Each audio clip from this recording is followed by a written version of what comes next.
Voltaire, le penseur et écrivain le plus audacieux et le plus prolifique de France, un pays qui, à l'époque, réprime brutalement toute liberté d'opinion et d'expression.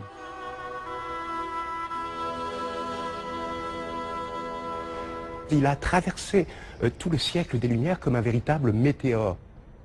Et c'est aussi et surtout l'homme qui a inventé la figure de l'intellectuel, c'est-à-dire de l'écrivain engagé dans tous les combats de son temps pour défendre la veuve, l'orphelin et toutes les victimes des crimes et horreurs judiciaires perpétrés par des régimes autoritaires.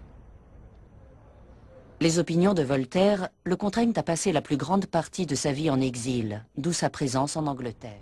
Le plus grand combat de Voltaire, c'est incontestablement le combat pour la tolérance, et en particulier pour la tolérance religieuse.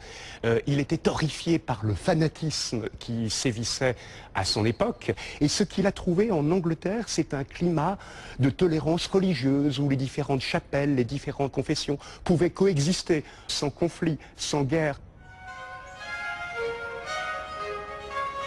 Et ce n'est là qu'une des libertés que Voltaire trouve en Angleterre, où 40 ans plus tôt, le peuple a contraint la monarchie absolue à lui accorder une représentation politique.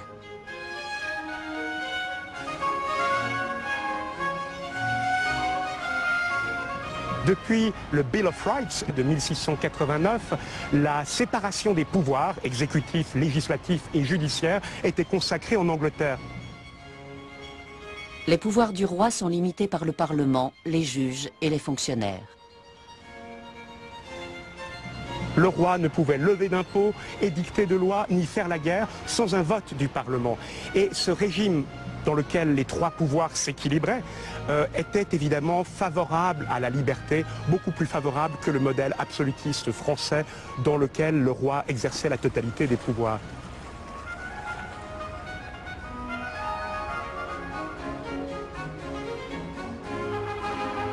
L'Angleterre offre également ce que Voltaire considère comme la liberté suprême. De toutes les autres libertés, Voltaire l'a bien vu, la meilleure arme que l'esprit ait contre la tyrannie, c'est la plume.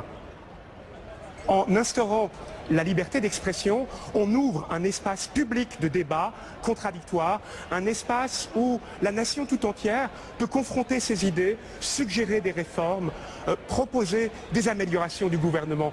Et c'est en conquérant la liberté d'expression qu'on pourra conquérir les autres libertés.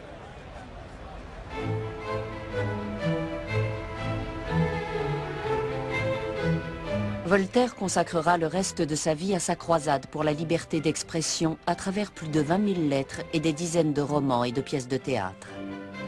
Mais ses idéaux ne sont encore qu'utopies en France.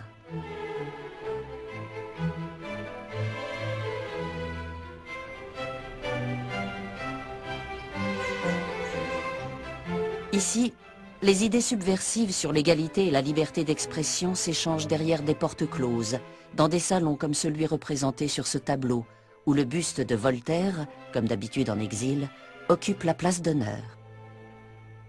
La France du XVIIIe siècle était ce qu'on appellerait aujourd'hui un régime répressif. Les intellectuels, qui souhaitaient débattre sans risque de sanctions, devaient se rencontrer dans des salons. Voltaire a débuté sa carrière dans un salon. On y discutait des pensées nouvelles. On y proposait des idées d'une radicalité extrême. On refaisait le monde.